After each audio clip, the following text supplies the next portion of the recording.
नमो नमः। प्रिय छात्राः, वयम् अद्य सप्तमी कक्षायाः अमृतं संस्कृतं नाम त्रयोदशपाठस्य अभ्यासं पूरयिष्यामः। अभ्यासस्य गतदिवसे अस्माभिः तस्य पाठस्य वाचनं, तस्य पाठस्य भावार्थः च ज्ञातः।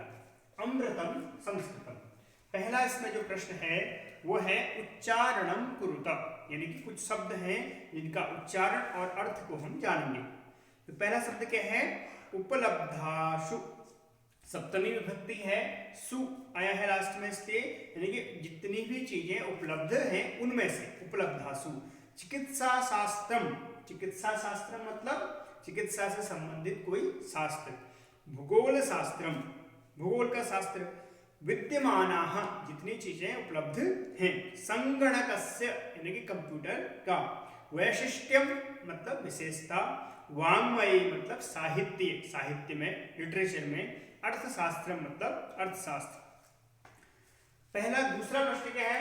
दूसरा प्रश्न कहता है कि एक पदेन उत्तरता। ठीक है, तो दूसरे का पहला प्रश्न है का भाषा प्राचीनतमा, कौन सी भाषा है जो सर्वाधिक प्राचीन है? तो उत्तर क्या होगा? संस्कृत भाषा प्राचीनतमा। ठीक है, क्योंकि हमें एक पद में देना है, एक वर्ड में, तो हमने वन वर्ड दिया। ठीक, अब इसका ख नंबर देखते हैं। दूसरा कहता है कि शून्य से प्रतिपादनम कहा करो। शून्य का प्रतिपादन किसने किया? पता ही है आप लोगों को, किसने किया शून्य का प्रतिपादन? आर्यभट्टेन। कहा करो? आर्यभट्टः। आर्यभट्टः शून्यस्य प्रतिपादनम अकरोत्। ठीक है, प्रश्न नंबर 3 क्या है? कौटिल्येन रचितम शास्त्रम किम। कौटिल्य के द्वारा रचित जो शास्त्र है उसका नाम क्या है? क्या है? अर्थशास्त्रम।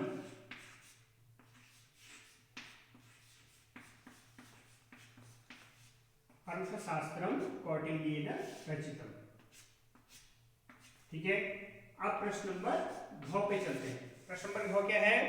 कस्याः भाषायाः काव्य सौंदर्यम अनुपम, यानी किस भाषा का काव्य सौंदर्य अनुपम है?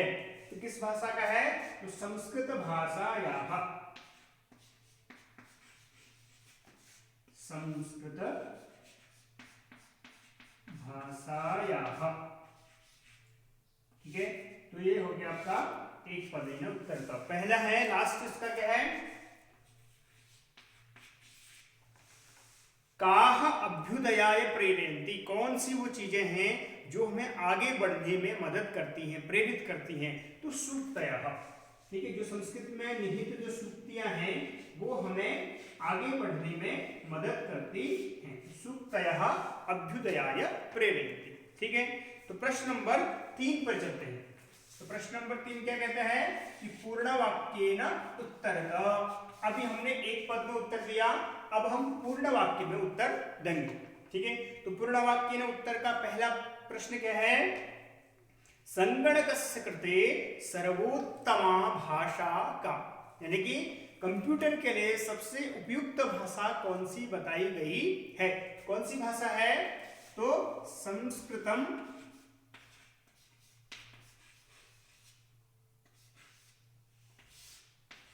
ठीक है, संगणकस्य कृते, इसको पूरा लिखेंगे बेटा। ठीक है, संगणकस्य कृते।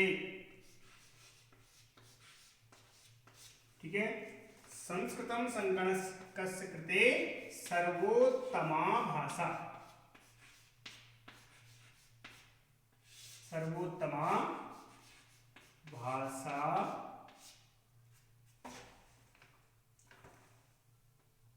ठीक है, तो ये हो गया आपका प्रश्न नंबर क का उत्तर। ठीक, अगला प्रश्न है संस्कृतस्य वाङ्मयं कैः समृद्धम अस्ति, यानी कि संस्कृत का जो वाङ्मय है, साहित्य है, वो किन किन चीजों से भरा पड़ा है? ठीक है, किन किन चीजों से समृद्ध है? तो इसमें कहता है कि अस्याः वाङ्मयं वेदैः पुराणैः नीतिशास्त्रैः चिकित्साशास्त्रादिभिश्च समृद्धम अस्ति। यानी कि इसका वाङ्मय, किसका? संस्कृत भाषा का। तो उत्तर लिखेंगे, प्रश्न क्या है? प्रश्न कहता है कि संस्कृतस्य वाङ्मयम्, तो यहां लिखेंगे संस्कृतस्य वाङ्मयम्। वाङ्मयम् मतलब साहित्य, लिटरेचर की बात कर रहे हैं, ठीक है बेटा। संस्कृतस्य वाङ्मयम्, अब लिखेंगे वेदैः, तृतीया विभक्ति है इसमें, ठीक है, पुराणैः,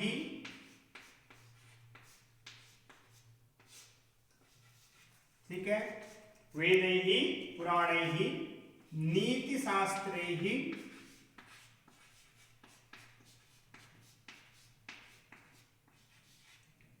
नीति शास्त्रों से और चिकित्सा शास्त्रादिभिश्च, चिकित्सा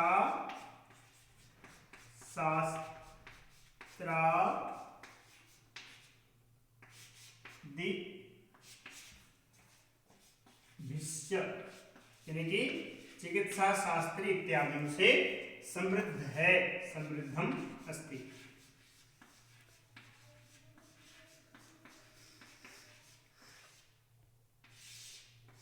ठीक है, तो संस्कृतस्य वाङ्मयम्, यानी कि संस्कृत का वाङ्मय साहित्य, वेदैः पुराणैः नीतिशास्त्रैः चिकित्सा शास्त्रादिभिश्च समृद्धम अस्ति। ठीक हो गया। तो इस प्रकार से आपका प्रश्न नंबर तीसरे का दूसरा भी पूरा हुआ। अब चलते हैं प्रश्न नंबर गौ पे। तो प्रश्न नंबर गौ क्या कहता है कि संस्कृतम किम शिक्षयति, संस्कृत हमें क्या सिखाती है। तो सर्वभूतेषु आत्मवत् व्यवहारं कर्तुं संस्कृत भाषा सम्यक् शिक्षयति, यानी कि सभी प्राणियों में अपने जैसा व्यवहार, यानी कि जो व्यवहार हम अपने लिए चाहते हैं वही व्यवहार हम दूसरे से करें, ये बात हमें संस्कृत भाषा सम्यक प्रकार से शिक्षित करती है। तो क्या लिखेंगे उत्तर में? प्रश्न था हमारा कि संस्कृतम किम शिक्षयति, लिखेंगे संस्कृतम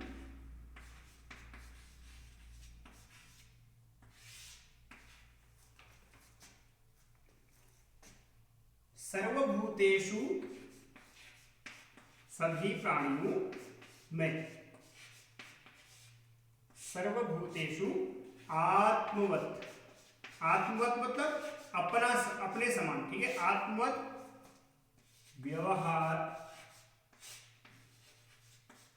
व्यवहारं कर्तुं शिक्षयति।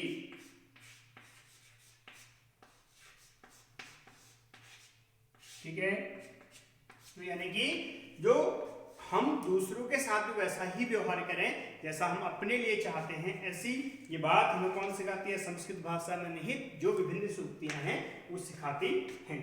इसका लास्ट प्रश्न है अस्माभिः संस्कृतं किमर्थं पठनीयम्, हमें संस्कृत क्यों पढ़ना चाहिए। ठीक है, तो उत्तम जनानां धृतिः सामान्य जनानां जीवन पद्धतिः च अत्र वर्णिता अस्ति, इसलिए हमें ये सब चीजें जानने के लिए संस्कृत पढ़नी चाहिए। ठीक है, अस्माभिः, उत्तर लिखेंगे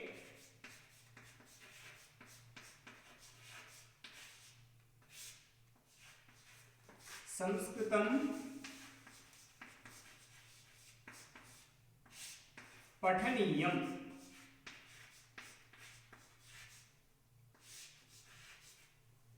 नियम यतोहि,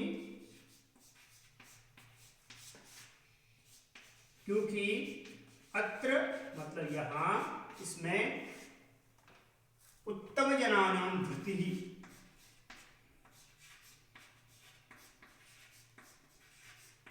उत्तम जनानां धृतिः, धृतिः मतलब धैर्य की बात है। ठीक है, सामान्य जनानां जीवन पद्धतिश्च, सामान्य जनानां जीवन पद्धतिः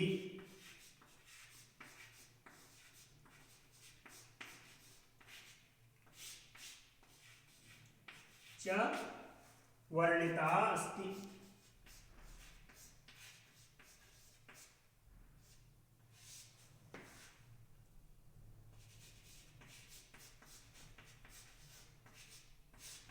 ठीक है, तो क्योंकि इसमें सामान्य व्यक्तियों की जीवन पद्धति हमें किस प्रकार से जीना चाहिए, ठीक है, जीवन पद्धति हमारी क्या हो, और उत्तम जनों के जो बड़े बड़े लोग हुए हैं उनके जीवन में किस प्रकार से कठिनाई आई है, उन्होंने किस प्रकार से जीवन को जिया है, और धृति यानी कि उनके धैर्य की बातें, सब बातें उसमें कही गई हैं, अच्छी अच्छी बातें। इसलिए हमें संस्कृत भाषा पढ़नी चाहिए, जिससे कि हमारे जीवन में आने वाली कठिनाई को हम किस प्रकार से सॉल्व कर सकें, उन प्रॉब्लम्स को वो हम जान सकें, इसलिए हमें संस्कृत भाषा पढ़नी चाहिए। ठीक है, अब आते हैं प्रश्न नंबर 4 पर। प्रश्न नंबर 4 कहता है कि इकारांत स्त्रीलिंग शब्द रूपम अधिकृत्य रिक्त स्थानानि पूरेत। क्योंकि इसमें इकारांत स्त्रीलिंग के रूप चले हैं, ठीक है, उनका प्रयोग हुआ है, कल बताया था मैंने कुछ शब्दों को।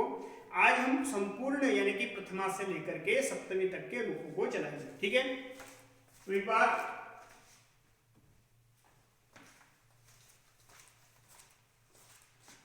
प्रश्न नंबर 4 को देखेंगे।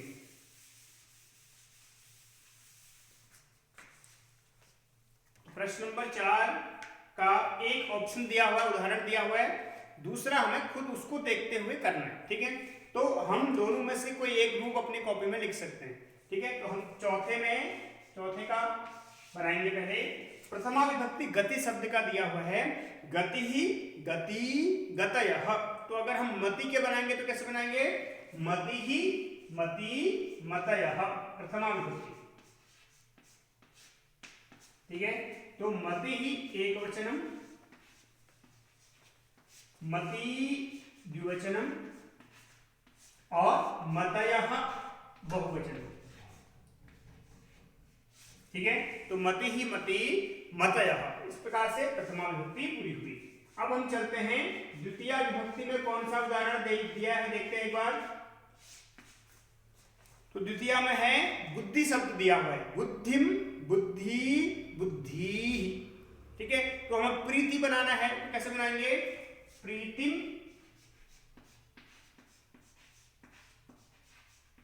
ठीक है, प्रीति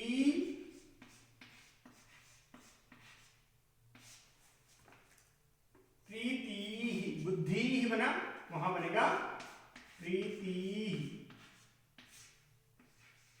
ठीक है, तो ऐसे ही मति ही मति मतयः मतिम मति मति भी बन जाएगा।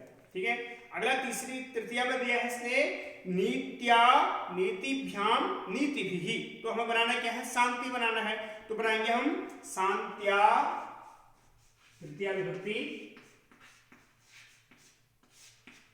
ठीक है, तो बनेगा शांत्या। ठीक है, फिर शांतिभ्याम,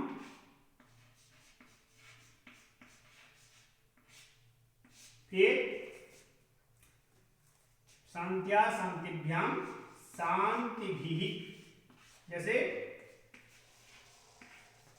इसका बना है वैसे ये बन जाएगा। ठीक है, तृतीय विभक्ति शांतिभिः। चतुर्थी में दिया है मत्यै मतिभ्याम मतिभ्यः। ठीक है, चतुर्थी विभक्ति,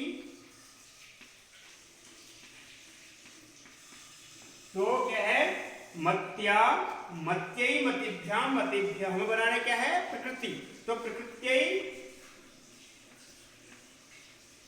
प्रकृत्यै, इसमें प्रकृत्यै भी बन सकता है। ठीक है, वो बनाएंगे तो आप खुद लिख सकते हैं उसमें से, प्रकृत्यै प्रकृतिभ्याम, और उसके बाद प्रकृतिभ्यः।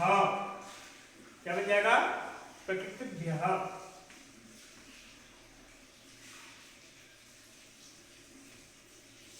ठीक है, उसके बाद पंचमी में आते हैं। पंचमी में इसने क्या बना रखा है, कीर्त्याः कीर्तिभ्याम कीर्तिभ्यः या कीर्तेः कीर्तिभ्याम कीर्तिभ्यः। तो पंचमी में हम इसका दूसरा ऑप्शन जो है वो लिखेंगे। ठीक है, जैसे मते कीर्ते है तो गति शब्द का लिखेंगे गते, गीते गीति शब्द है तो गीते है। उसके बाद गीतिभ्याम,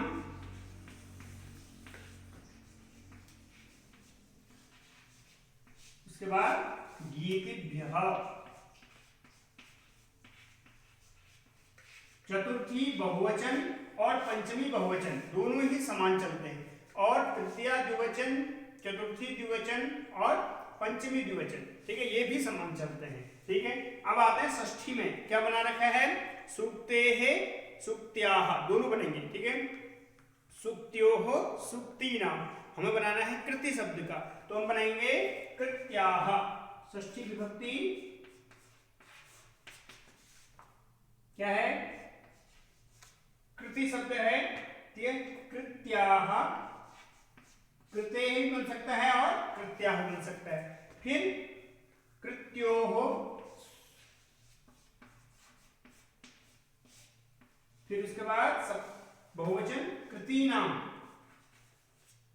कृतीनां, सूक्तीनां, हरीणां, सब में नाम नाम जहां आएगा वहां षष्ठी बहुवचन। ठीक है, योः जहां आएगा वहां द्विवचन। ठीक है, अब आते हैं लास्ट सप्तमी में। इसमें बना रखा है धृतौ धृत्योः धृतिषु। ठीक है, हमें क्या बनाना है? भीति का बनाना, तो भीतौ तो ऑलरेडी लिखा हुआ है इसमें। ठीक है, सप्तमी, तो हम क्या बनाएंगे? भीत्याम। ठीक है, भीत्यो है ना, हाँ, भीत्याम, भीत्योः, उसके बाद धृतिषु है ना, तो भीतिषु। ठीक है, ये आपके सातों विभक्ति में रूप इसके चल गए। मतिः प्रीतिम शांत्या प्रकृत्यै भीतेः कृत्याः भीत्याः। ठीक है, अलग अलग शब्दों के एक ही रूप में, यानी कि इकारांत रूप है, शब्द हमने चला दिए। दोनों अगर आप देखेंगे तो आपके लिए ये सही हो जाएगा कि आपको इकारांत शब्द रूप याद रहेगा। फिर मति संबोधन में हे मते, हे मति, हे मतयः ही लिखेंगे। ठीक है, इसमें से किसी एक का रूप भी आप चला सकते हैं। जैसे हम पूरा मति का अगर हम चलाएं तो मति ही मति मतयः, मति मति मतिः, मत्या मतिभ्यां मतिभिः, मत्यै मतिभ्यां मतिभ्यः, मतेः मतिभ्यां मतिभ्यः, मत्याः मत्योः मतीनां, मत्यां मत्योः मतिषु। ठीक है, ऐसे हम प्रीति के भी चला सकते हैं। सबको इनको देखते हुए हम किसी भी शब्द रूप को चला सकते हैं। ठीक है, तो इस प्रकार से प्रश्न नंबर 4 का जो इकारांत स्त्रीलिंग रूप था वो हमने आज जाना। ठीक है, तो आगे हम कल इससे आगे प्रश्न नंबर 5, 6, 7 को पूरा करेंगे। ठीक है, और विस्तार से जानने का प्रयास करेंगे। तो इसको आप मेरा ध्यान से देख लीजिएगा और आराम से समझते हुए करेगा। ठीक है, तो आज के लिए इतना ही। कल हम पुनः इसका दूसरा पार्ट लेकर आपके बीच उपस्थित होंगे। तब तक के लिए नमो नमः।